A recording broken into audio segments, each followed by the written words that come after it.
The ProACT Know-How. Hi, this is ProACT Sam from Living and Working Abroad with our latest vlogcast, and we'll give you an update on the spring new year. 25th of March is traditionally the new year before the Gregorian calendar was introduced around 300 years ago, firstly in Europe and a few years later in the UK. There are differences in the 1700s between Europe and the UK, and those traditional rivalries are maintained today, as we can see. But despite all the comings and goings of Brexit, and you can catch up with those at our the follow-ups to our live webinar, and we've got a series of documents and guides and videos that you can watch to answer your questions. The world does go on despite Brexit, and with the new year comes the new tax year in the UK. From the 5th of April is the year end, and there's also from the 1st of April the opportunity to submit tax returns in Cyprus. So there's lots of opportunities to get tax affairs up to date for companies and business, for expats, family and business living and working abroad. Exchange of information has brought a lot of changes forward. So the nomadic expat lifestyle, where you would be a non-resident to your home country like the UK or Cyprus, and work in a non-tax country under a contract that's not taxed at source, and then pay tax nowhere. Those days are being ground down by exchange of information, where the common reporting standards between financial institutions, be they a conveyancing solicitor, a bank, an investment company, a pension company, a tax accountant, they all have to verify who the ultimate beneficiary of any transaction is. So the benefactors of the company, the family trust, the will, the bank account need to be known in order that the bank can record the tax number, or the property rental agent, or the probate lawyer, or the investment advisor, or the pension advisor, or the trust administrator. They all have to record the tax number and then exchange the relevant financial information with the tax authority of the home country. Okay, so if your bank is based in the Isle of Man and you live in Cyprus, then that bank is obliged to share that information with the Isle of Man, but they will also have to share it with Cyprus, and the Isle of Man tax authorities facilitate that sharing between the two jurisdictions. And this common reporting standards is signed up by most countries in the world. There's a handful of countries not signed up to that. One of those is the USA, but they were the architects of this common reporting standards, but they have a financial authorization system which they organize on a bilateral basis. So for their perspective, instead of having a common international standard, they insist on having bilateral treaties with each country, and de facto they do have that, and that has an impact on Cyprus companies dealing with any American citizens or any American businesses can bring them under the scope of American sanctions. So exchange of information is biting for expats living and working abroad.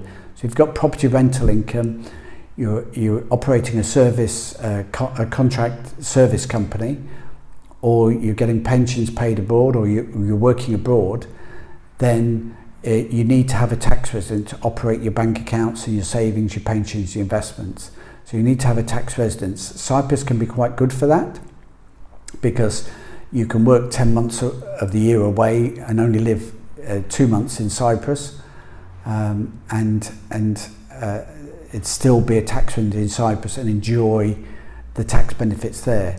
So contractors living and working abroad could pay little or no tax on their overseas income if the country in which they're working doesn't charge them tax at source. The UK will treat non-residents, contractors working abroad as non-taxpayers, but they do have to be tax residents somewhere. And while that might not be the UK's primary concern, your domicile may lead you to a tax assessment at some point in the future on capital gains or dividends or disposals at some point, or death. So they could bring you back into the UK tax net at some point. So it's better to have a tax residence established and minimise your tax by maximising the use of allowances and operating through a service company or corporation if that's appropriate to you. For UK-based service companies, those tax returns can be completed from the 6th of April. If you've got any fixed income in the UK, expats must still declare that income and make a tax return in the UK for property rental income and for any other fixed interest, which would include types of dividends or national savings if it's not declared elsewhere. So again, people with property rental income that would try and get away with discrete planning not to pay that tax are going to come under a net, because it's got to be reported in the UK and that information will be shared elsewhere. So UK might not tax it, but in your country of tax residence there may be a tax liability on your worldwide income. So it's something to bear in mind. EU Brexit for expats doesn't affect taxation. Taxation between countries for expats is under a double taxation treaty. So EU Brexit and the dragging out of that is not a primary concern. It could be a concern for a business that wants to continue operating within the EU, and then it would need to consider setting up a branch office or subsidiary in the EU. One subsidiary in the EU allows it free access and mobility throughout the EU. And obviously that subsidiary can then employ a UK expat in that locality and give them the mobility around the EU as well.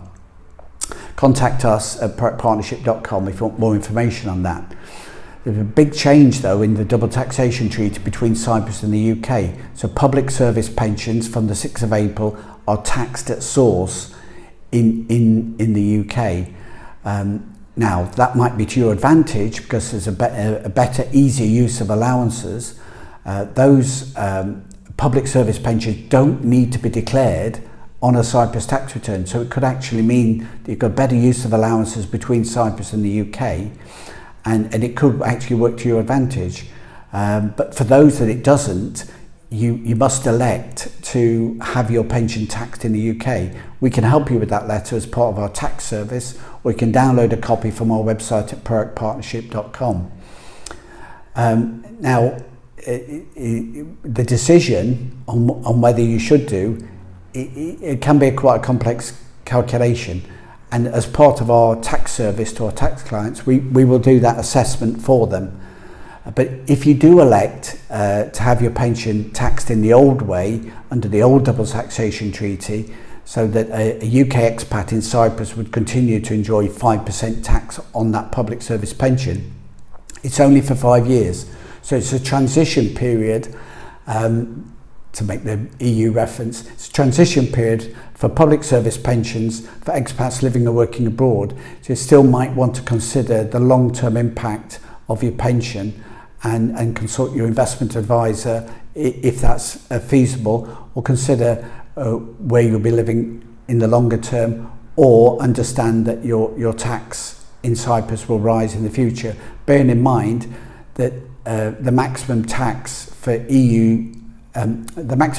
expats in Cyprus on pensions is 5%. So the most your tax is going to go up for expat public service pensions is an extra 5%. Okay, so obviously if that public service pension is taxed in the UK though, it obviously any pension that's over 50,000, over 46,000 in the UK will attract higher rate tax in the UK, and that's something that can't be avoided.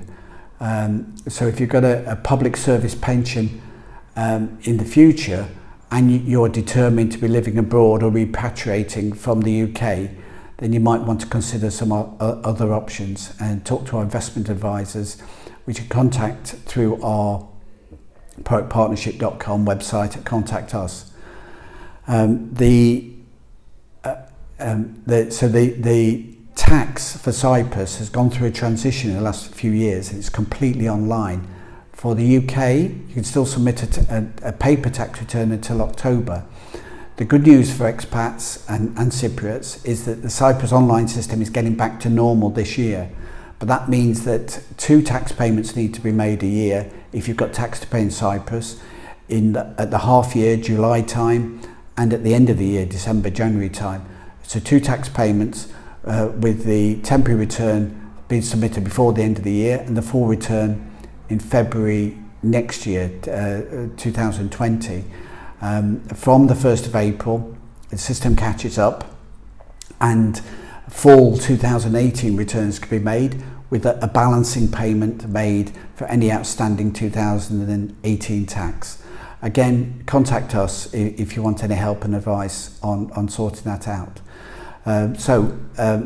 New tax year, new beginning, not with Brexit, that's delayed a bit, but sometime during April that may happen. We will see, but certainly by the time we get to summer, then things should come to a boil and Brexit may well happen. The tax return season is the meanwhile.